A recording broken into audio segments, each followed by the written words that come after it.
Hey everybody, welcome back to this live episode of Think Business, bonus episode with one of my favorite authors of all time, Cameron Herold.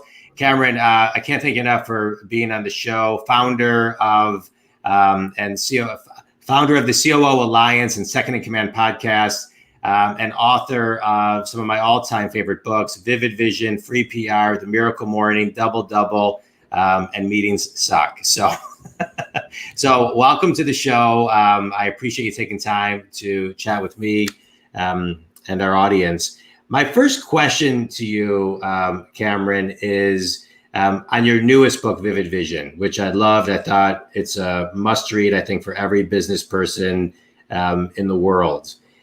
Let's talk about, especially COVID hits March 2020. I think everybody's vision was turned upside down. And everybody realized that they not only needed a vivid vision, but they needed a vivid vision part 2 in case they needed to adapt. And so let's just kind of let's start there and talk about how important a crystal clear vision is. Sure. So, and just a quick addition or edit. I was the co-author of The Miracle Morning for Entrepreneurs. The original Miracle Morning was written by my co-author, by Hal Elrod. Yes. So we wrote The Miracle Morning for Entrepreneurs version together, which is one of the top sellers. So the idea with the Vivid Vision is that 4 or 5 page written document describing your company in its finished state 3 years in the future, and it becomes a complete aligning force for your customers, your employees, your suppliers. All stakeholders can see what the CEO can see. So at any time, it's critical that people are completely aligned, right? Yeah. And all we've ever had up until now was kind of the one sentence mission statement, right? We take the words, we mash them up into a sentence, go team. And that didn't align anybody. So critical to have one at all times. When we're in a period like this, and this can be likened to, 1988, 89's recession, the 2000, 2001 market crash when the NASDAQ collapsed by 78%, then the 08, 09 global financial crisis. This pandemic is another one as well for the business world. We're getting hit from all sides. More than ever, all the employees are paralyzed right now. They're fearful. They're fearful for their health. They're fearful for their family. They're fearful for their careers. They don't know what's going on. They're walking around with masks on. Like, it's just a scary time for people. Yeah. So the normal everyday person is looking to be led, right? In a time of war, in a time of crisis, they're looking to be led. And more than ever, leaders need to rise up and lead. And the best way to lead is to show people where we're going, because if they know where we're going, then they can all kind of drive, to get there. So it's a funny, I tell a story about, if you told 2 managers to go and clear cut a forest, and you get them both out there clear cutting, and they're managing quickly, and they're driving everybody hard, and they're cutting down all the trees. And the one manager's like, climbs up to the tallest tree and looks around and says, holy shit, we're in the wrong forest. He can go down and realign the team really quickly to go out into the right forest and start clear cutting again. So vision is critical. So and the other thing that happened right now was, if a company had a vivid vision and they had all their employees locked and loaded, and then all of a sudden the middle of March hits, and now pandemic, they got to course correct in some way, or pivot, which I can't stand the term, but they pivot to this new direction. It's a lot easier to get everybody to change directions at once if they can all see the new direction, right, than it is to get everybody if they're all running around scattered in the first place. Yeah. And then the last point on this I'll give is, if you think about American football as an example, as a sport, before every play, the team has a huddle. Right. They have a vision for the next play, then they go and execute on the play. They come back in and they talk about what went well, what didn't go well. They have a new plan and they go execute. And I laugh about the reason that American football scores are so high versus soccer. Everybody just runs around in the field for 90 minutes in soccer without a vision. In football, they've got a vision for every play. Yeah. That is well said. That is well said. One of the things you talked about in the book was, and I'm paraphrasing here, but if you asked architects to build a house and gave them the vision of what was in your head versus mapping out a blueprint, you would get something, whatever they interpreted. Yeah, like if I could hire, so I'm in Vancouver, Canada right now, I could go out and hire the best contractor in the city who builds amazing homes. And I could sit him down and say, here's $2 million, $400 a square foot, build me an amazing house, and then I'll see you in a year. And I could leave And the contractor, with that mission statement of build me an amazing dream house for $2 million within 12 months, I could come back and he'd build me a home, but it might not look anything like what I'd imagined. He might be building a 1-story ranch style amazing spread like in Paradise Valley, Arizona. But what I wanted was like a 3-story modern with decks so I can view the mountains and the ocean. He might have had, boxed rooms and I wanted an open floor plan. But if he can't read my mind, how can he possibly create the blueprints for my vision? Right. So when you're building a home, the key is to get the vision out in such a way that the contractor can now read your mind and can do the set of blueprints or plans to make your vision come true. You sign off on his plans, he signs off on your vision. You hand the vision and the blueprints to the employees, and the workers can now build the home without ever having to talk to the homeowner. And that's the power of the vivid vision concept. If your employees and managers and VPs can all see what the CEO can see, and if your customers and shareholders and banker and accountant and lawyer can all see what you can see, then everybody can conspire to help make that come true. Yeah, I love it. I want to rewind for a minute. I'm going to get to some of your other books, but I want to rewind for a minute. One other analogy that I think will stick on this. Yeah, please. If I was to hand you a jigsaw puzzle and say, build this jigsaw puzzle, but I didn't give you the box cover that shows the picture on the jigsaw puzzle, you could build it, but it would take a lot more time. Yeah. But if I give you the puzzle, the picture on the front of the puzzle, you now know what you're building. You can work towards that, right? Yeah. That's yeah, I love that. It's interesting you bring that up. As a business coach, a lot of times when I'm working with groups and doing trainings, I have these children's puzzles that I bring. And I divide them up into groups and I give them the puzzle but I just give it to them in a bag. So each group gets a different puzzle in a bag and we bring things out. And then at the very end, I have them take it apart and give them the cover and redo it. And it's, to echo that exactly what you just said. Well, now if you want to do it and really drive them crazy, take out the 4 corner pieces and they'll drive them nuts because they don't know where to start because they all. Yeah. So for me, the 4 corners of your business jigsaw puzzle are your core values, your core purpose, your BHAG, and your 1-year plan. The vision is what you're building, and then those 4 corners are how you start to build it. And then you put the sides in place: the people systems, strategic thinking systems, the meeting rhythms, and the financial systems. I love that. I have a question for you. How do you do a BHAG when the next 10 years is going to be something that none of us have ever seen? Yeah, go ahead. I was just going to say studies, pre-COVID studies point to that 85% of the jobs that exist in 2030 don't exist today. And so and innovation and AI and virtual reality, it's just going to catapult so much change. I think this decade is going to be faster than any other decade that we've ever seen. And so how does somebody really create a BHAG today? Yeah, I think the BHAG, so Jim Collins' term, big, hairy, audacious goal, around that 20 or 30-year push that's not measurable. All kinds of companies mess this up and they're like 1 million customers or 1 billion. That's not a BHAG. A BHAG is from the external world impossible, from the internal world is plausible, and it's that stretch that you're going to drive towards. So it's tougher for sure. My BHAG is to replace vision statements with vivid visions worldwide. Right. So that's a drive that I can work on for the next 20 or 30 years, regardless of what happens in the world around me. That BHAG is solid and can be sustained. Yeah. Then it dovetails in with my core purpose, which is helping entrepreneurs make their dreams happen. So if I think about my coaching, my speaking, my Second in Command podcast, the COO Alliance, my books, they're all about helping entrepreneurs make their dreams happen. I don't work with corporate. I don't work with banks. I don't work with government. And then if I think about my core values, right, those are the pieces, the foundational pieces. Yeah, I love it. Let's rewind for a minute. You've been an entrepreneur, as you put it, since day one. At age 22, you had 14 employees. By 35, you built your first 2 $100 million companies. By the age of 42, you engineered 1-800-GOT-JUNK. They went from a $2 million to $106 million in revenue business with 3,100 employees in 6 years. And so as an entrepreneur, your whole life, my first question is, and I want to dive into this, are entrepreneurs born, or can anybody be an entrepreneur, learn to be an entrepreneur? So a couple parts. I've been both an entrepreneur and a second in command. So I've been a second in command 3 times, and then I've been an entrepreneur since 1986.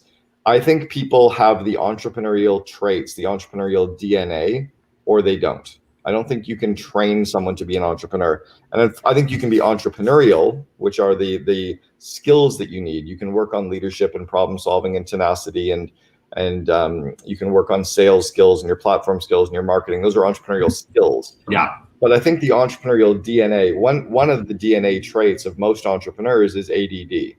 Most entrepreneurs have attention deficit disorder, and we were taught by the school system and the medical community that it was a disease. It's not a disease if you're an entrepreneur, it's your superpower.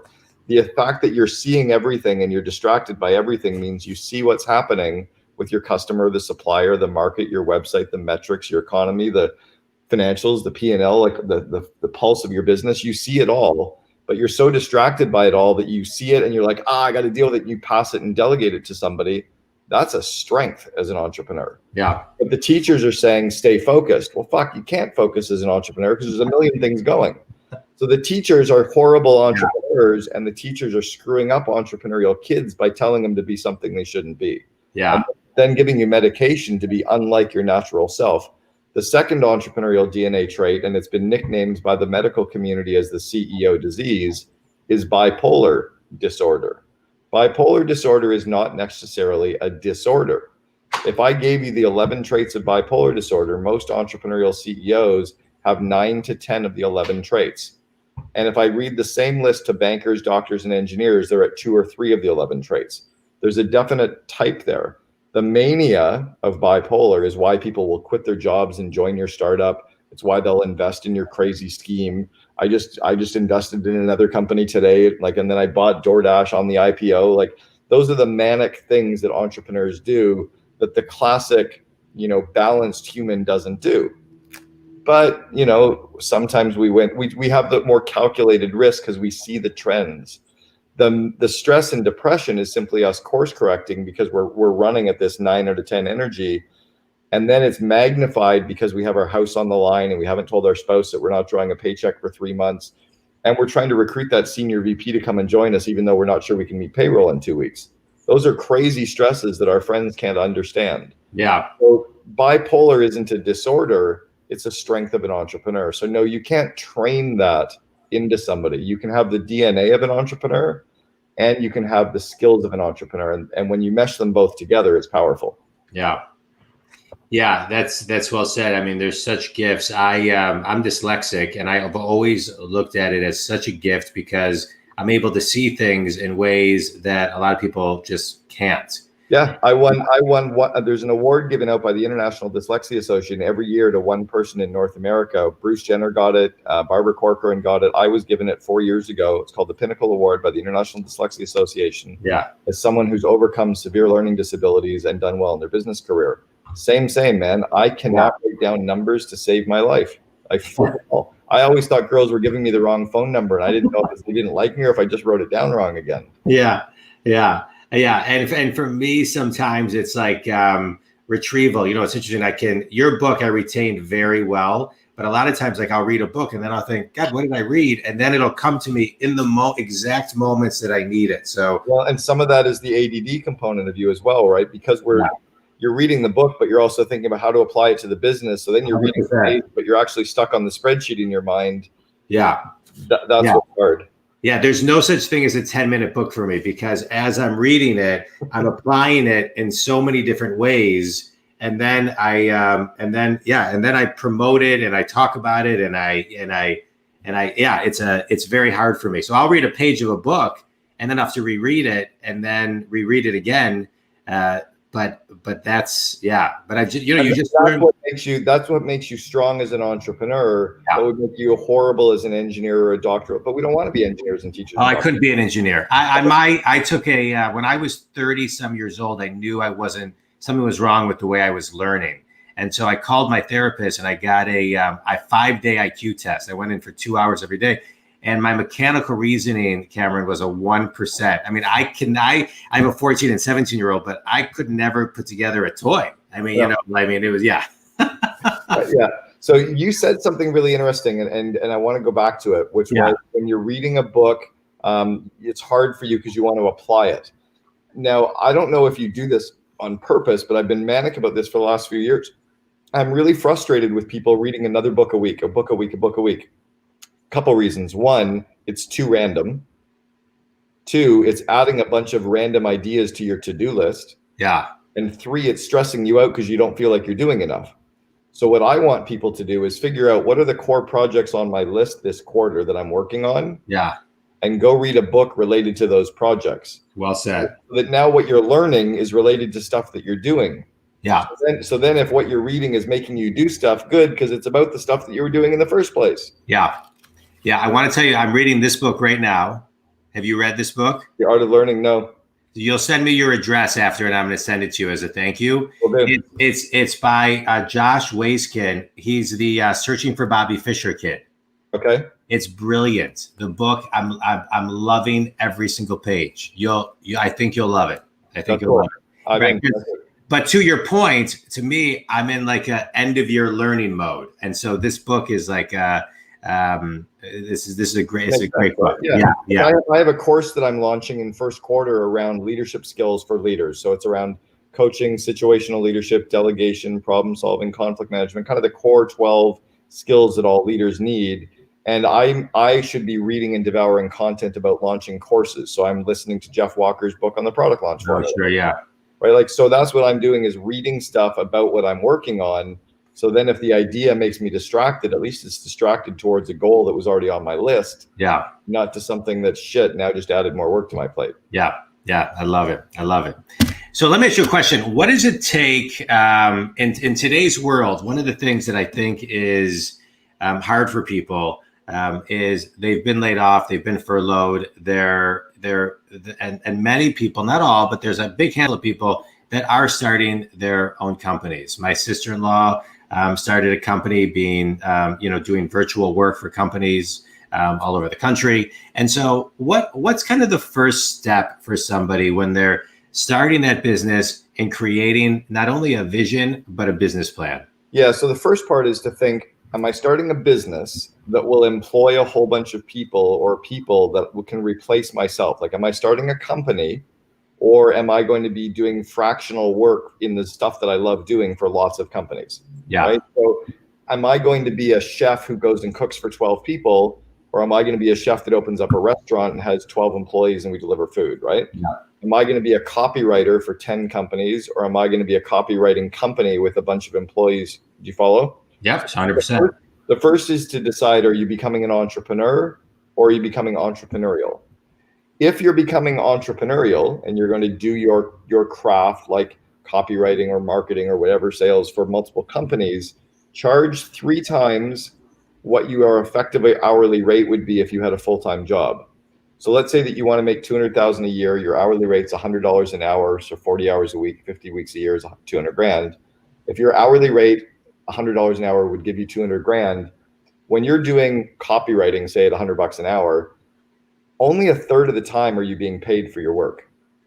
Another third of your time you're doing sales and marketing to attract more clients to yourself. Mm-hmm. Another third of the time you're working on the business in areas that nobody's paying you at all. So You're only getting paid a third of the time. So if you're only getting paid a third of the time, you need to charge $300 an hour to end up billing out 14 hours a week, 50 weeks a year to end up at $200,000 billable. Yeah. Most contractors don't charge 3 times their effective hourly rate. So they end up at the end of a year making a third of what they thought they were going to make. That's the second part is, if you don't have an executive assistant, you are one. Yeah. So it's really about getting all the administrative work off your plate to a fractional or virtual VA or assistant or Fiverr or Upwork, et cetera, so that you can work on the critical few things that give you energy and that give you the billable time. Yeah. And then the third would be to remember that you're never going to get it all done, right? So Don't work nights and don't work weekends. Have a life, have hobbies, relax, refresh. But then when you're focused, and when you're not, recharge.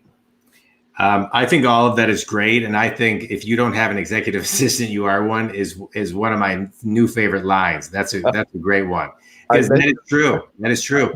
You know, I mentioned that to a woman who owns an executive search firm for virtual assistants, and that's now on the back of all their company shirts. Yeah, I bet.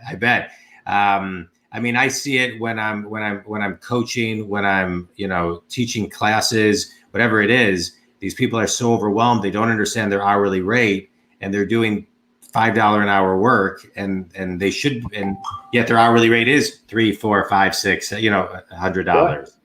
Yeah. No. I was talking to an entrepreneur this morning who does $12 million a year, and they were up last night pulling logos from websites to do a marketing piece. I'm like, really? That's a $15 an hour task. That's actually a $7 an hour task that you could have outsourced to somebody in Mumbai or, Philippines or Mexico off of Upwork. Yeah. You could have like played guitar for an hour and hung out with your kids. Instead, you did a $15 an hour task for 3 hours last night. Like, are you out of your mind? Absolutely. It didn't dawn on them. They hadn't even seen it. Yeah. I have 7 virtual people that I work with. They work about 200 hours a month. And if I had to do that, I'd go crazy. Right. It needs to get done, but not by us. Correct. And they're the best in their field. They're unbelievable. And yeah, I'm a big fan of VAs, executive assistants, and delegating as much as you possibly can. And delegate everything except genius. Correct. Well said. Let's talk about meetings for a minute, because you've got amazing things. I want to kind of talk like a couple sentences on each book. Not death by meeting is the worst, right? There's nothing worse than too many meetings. What's your philosophy on meetings? Well, and Death by Meeting was a really good book that Pat Lencioni wrote, which I That's loved. right. I meant to give him tribute too. Yeah, great author, really good book. But he didn't give us the actual systems on how to run meetings, and that's what I wanted to do, was to really give us the takeaways. It's funny, I've known Elon Musk since 1995. I was a reference for Elon in his first round of funding for Zip2 in January of 95, because his brother worked for me 2 years before. And Elon put a note out on Twitter about a year ago and said to all of his employees, if you're in a shitty meeting, stand up and leave the meeting. So I sent him a text message. I'm like, no, fix the root cause. Yeah. Fix the meetings, and they won't be in shitty meetings, then they won't have to leave them. Yeah. But if you don't fix the problem, you're just going to tell them to leave the problem. No, fix the problem. So the problem is most employees have never been trained on how to run meetings, and most employees have never been trained on how to attend them and participate in them. Yeah. Nor do most companies know the right meeting rhythms.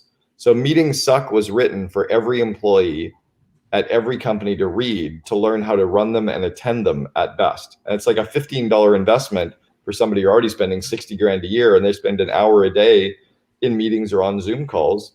It's insane to me that people are complaining about it. Yeah. And anyway. Yeah, me too. I feel the same way.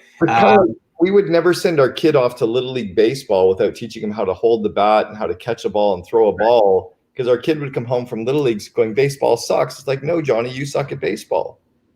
Yeah, you got it. You got to have a plan. Double. Couple sentences on double. Yeah, Seth Godin actually gave me the title for the book, Double. I was originally calling it Double, How to Double Your Revenue and Profit in 3 years or Less. And he goes, no, it's a double. I'm like, what about In and Out? He's like, fuck him, just go with it as the title. So he wrote the actual cover testimonial.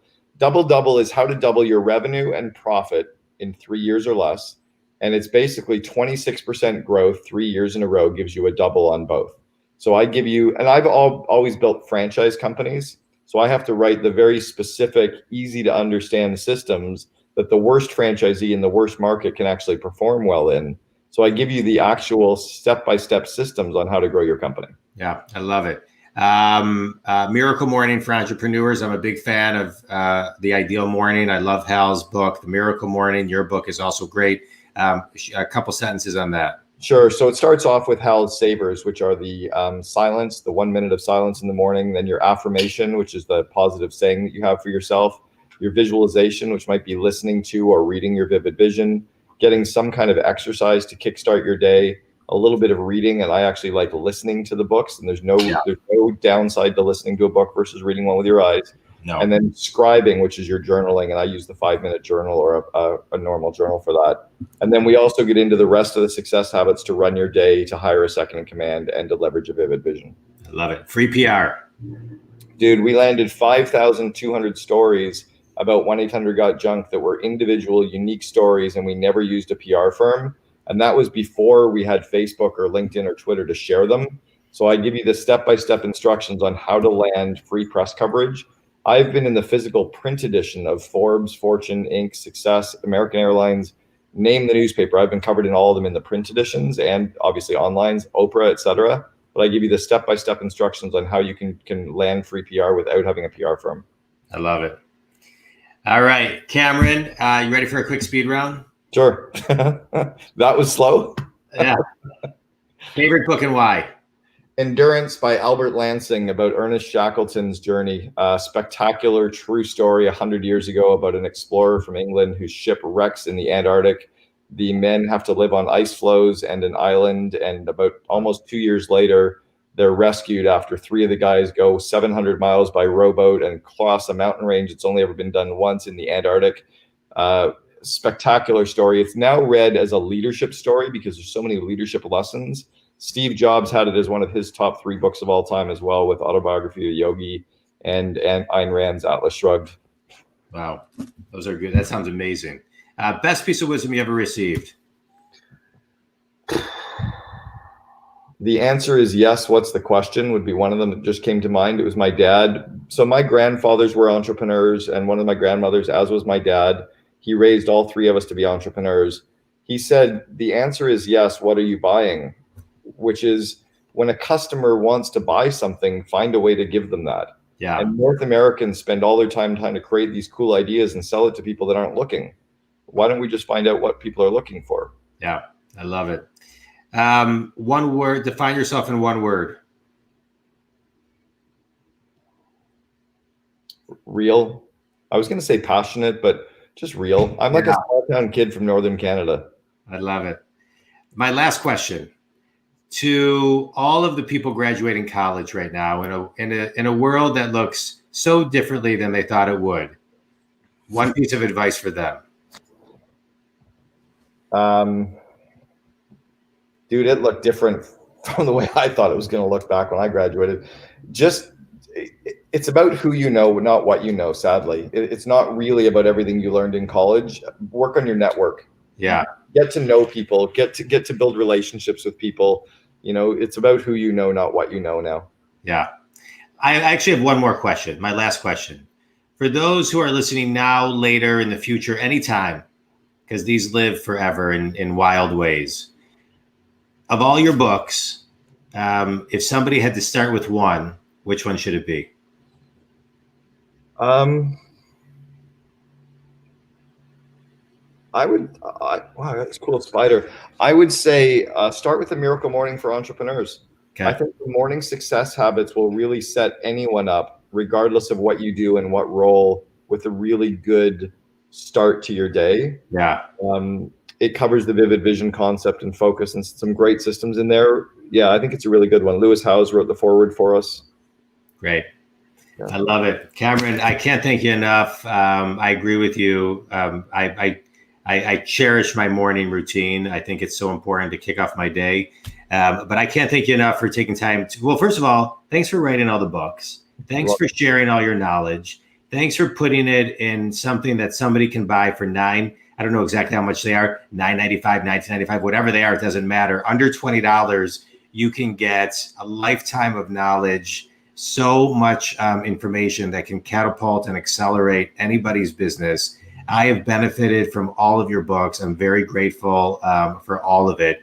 But I couldn't have read it if you didn't take the time to share all of your content, your stories, your successes, to help people like me who now we know each other, but you didn't when you wrote it. But what you did helped me. I then talked to my kids about your books. I talked to my clients about your books. A book has such a great ripple effect. I've always loved reading. I became a just tenacious reader when I became 18. And I just can't thank you enough for taking time to share all of that and to share your knowledge today. I'm very, appreciative of it.